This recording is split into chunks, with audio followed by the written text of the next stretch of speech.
Girls, I have to go. Kailangan ko na umuwi sa anak ko. Nahanap na ako. Tsaka may tatapusin pa akong kanta. Baby, Racket. alam mo, happy na ako maging single mom. Thank you. Baka may problema ka sa single mom? Wala na nga, di ba? Easy, maayos naman ako kahit wala akong partner. Eh, napapalaki ko naman na maayos ang anak ko. May proper guidance and values. Ang tanong, kaya mo ba yun? OMG.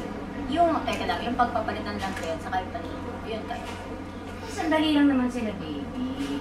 Yung pag-alaga ng baby, madali yun eh. Pero yung magpalaki ka ng tama ng anak mo, yun ang challenge mo.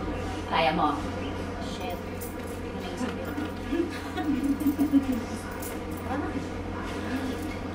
Andyan kayo, di ba? Okay, huwag niyo ako idamay dyan na matagal na ako nag-resign sa babies. Oh, some good there.